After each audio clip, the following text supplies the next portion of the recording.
Vamos a compartir una nota que le realizamos a la ingeniera Mónica Anusdey, una de las organizadoras del evento. En principio, felicitaciones y muy buenos días. Muchas gracias.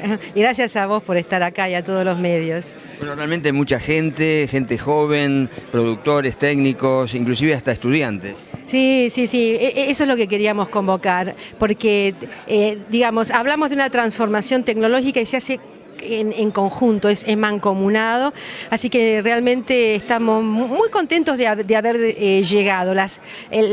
Habíamos censado interés en todo ese espectro, pero hasta que no llega el día, bueno, no te quedas tranquilo, pero bien, el espectro fue tal cual lo deseábamos. Mónica, en tu disertación hablas de la ecofisiología en lo que tiene que ver con las pasturas, algo que yo diría, entre comillas, que es bastante nuevo, ¿o me equivoco? Es bastante nuevo la mirada es bastante nueva. La ecofisiología de pasturas también es relativamente nueva, data desde como tal, equiparada a la misma terminología y conceptos de los cultivos desde los años 90. De todos modos los conceptos radicaban desde antes, pero esta visión desde interpretar fuertemente la interacción con el ambiente, por ejemplo, nos define, el paquete tecnológico puede ser uno, pero hay ventanas para adaptar a cada situación para lograr el éxito. Eso es uno de los grandes cambios. Ya no vamos a decir más, cada 30 días hay que pastorear la alfalfa o 32, o la siembra de pasturas de tal fecha. Vamos a analizar los requerimientos de ese genotipo, las condiciones de temperatura y humedad, y vamos a decir con precisión, esa es el mejor momento para esa zona o esa localidad. Es decir, que esos cambios de paradigma traen esta idea de precisión, entendiendo cómo las plantas, que son sensores muy refinados del ambiente, se adecuan. En vez de yo no quiero plantas que soporten la sequía, yo quiero tener las mejores plantas y yo dar las tecnologías para ubicarlas en el mejor lugar o con el manejo para adaptarse y producir un poco menos si hay sequía, igual. Y a veces, si las ubicamos bien, hasta mejor. Así que creo que la combinación de conocimientos tradicionales agronómicos, genética y ecofisiología es un trío para el éxito. Haciendo una retrospectiva, yo estaba recordando allá por la década del 70 o comienzos del 80, cuando se hablaba de una pastura de ryegrass y trébol blanco, las pasturas, digamos, neozelandesas típicas, ¿no es cierto? Se hablaba de ryegrass. No se hablaba de ryegrass variedad tal o variedad cual. Las cosas han cambiado en estos 20 años siguientes. Definitivamente, sí. Y en la medida que cambien más, no hay que tenerle miedo a esos cambios. Es que el sistema está demandando, se está ajustando a las nuevas condiciones y la genética va acompañando con esos elementos. Así que sí hay una paleta tremendamente interesante de materiales para distintos suelos con distintas precocidades. Me parece que se está en un estado adulto. Antes se hablaba mucho de si producen más, producen menos, cosas muy puntuales. Hoy se habla de todo lo que necesitamos para tal ambiente, en tal momento florece, produce bien en combinación con tal, es decir, se está incorporando esta concepción de visión sistémica y precisa, y por esa razón ves que tenemos esa paleta. Y no es mentira, son realmente, hay materiales ofrecidos y son realmente aspectos diferentes y cada uno tiene su utilidad. Mónica, cuando uno ve y vislumbra todos estos cambios, sobre todo en la parte agrícola, que son los cambios más dinámicos, ¿se va adaptando o se puede llegar a adaptar el productor a estos cambios ganaderos, a estos cambios en el manejo de pasturas, en las variedades, en la genética, en ese paquete tecnológico que vos hablabas? La manera de que se adapten, solo nadie se adapta, ni yo me adapto si estoy alejado del productor, ni el productor si está alejado de mí, si yo no estoy con el asesor privado o con la empresa privada. Tenemos que empezar, y esto es un poco el motor de este tipo de reuniones, a tener una mirada conjunta para ir intercambiando desde los avances hasta las necesidades. Tiene que ser un proceso de retroalimentación. Nuevamente, la agricultura nos enseñó mucho, parte de eso es la transformación. Vemos que en ACREA está trabajando gente de universidad, de CONICET, del INTA, es decir, y si vos me decís, ¿se puede? Se puede. Tenemos que ahora hacer saber todo lo que se puede hacer. Tenemos que dar a conocer y decir, no le tenemos miedo a esos ambientes, no le tenemos miedo a estas condiciones climáticas, tenemos con qué responderle tecnológicamente, juntémonos para trabajar juntos. Eso es un proceso, por eso es que esta jornada se llama Asia. También alguna vez pensamos en cómo construir, estas cosas se construyen juntos.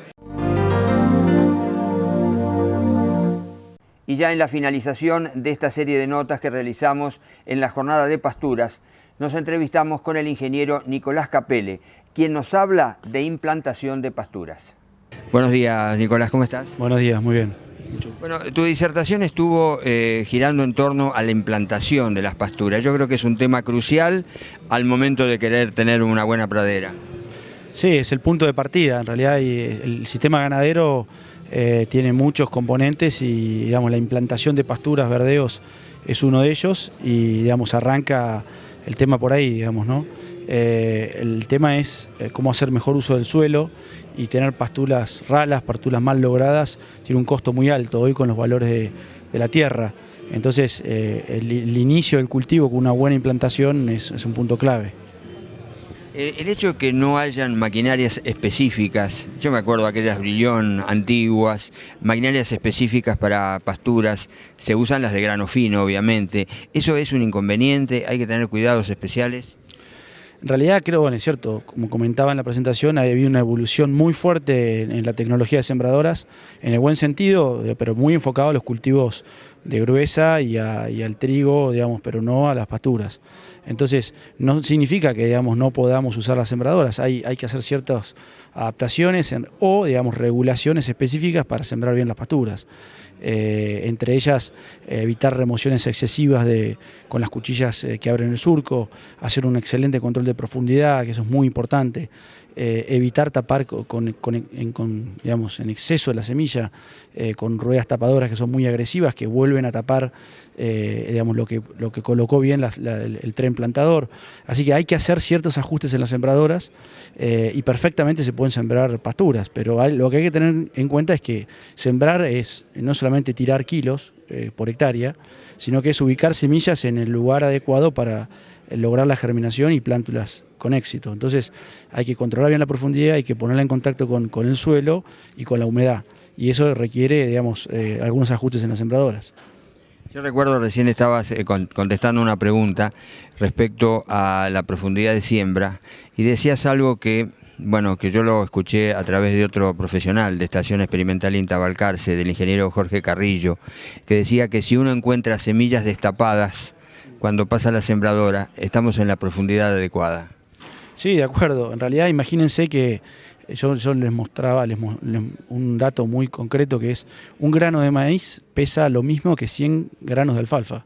Así que, digamos, y hay una regla básica que es que no debería profundizar 2,5 veces más del diámetro de la semilla. Entonces, en una alfalfa la tenía que estar sembrando a 0,5, 1 centímetro de profundidad o 1,5 a lo sumo. Con lo cual, digamos, el control de la profundidad y no excederme en profundidad es fundamental.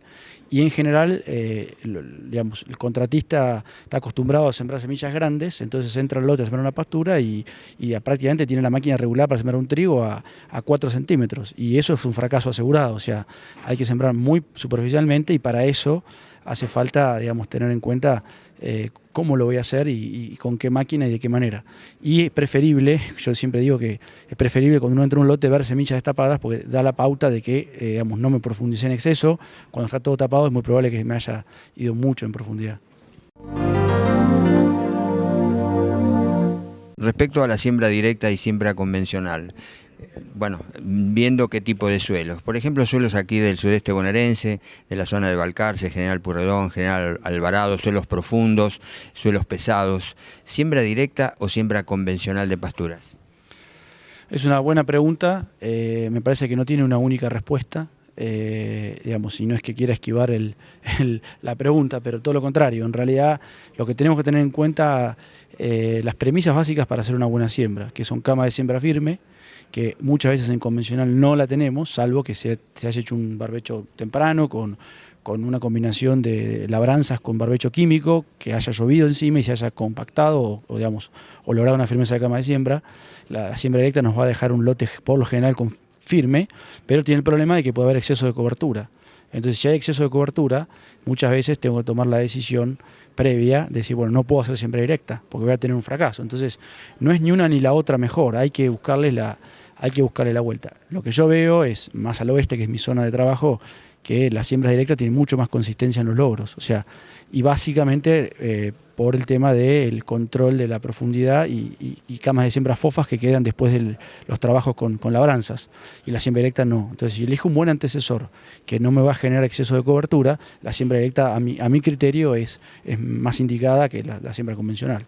Debería tomar otros recaudos como una adecuada fertilización y demás. Por ejemplo, otros puntos, la convencional, hay una explosión de nacimiento de malezas, en siembra directa es mucho más atenuado. Entonces, uno pondrá a la balanza cuáles son en su lote las ventajas y desventajas de cada sistema y qué herramienta tiene para poder sembrar. No se puede sembrar en siembra directa con cualquier máquina, eso es una realidad. Se nos ha ido el tiempo, nos vamos, no sin antes recordarles que consulten nuestra página web www.sudesteagropecuario.com.ar. Muchísimas gracias por su atención. Nos reencontramos la próxima semana con más Panorama Agropecuario. Muchas gracias.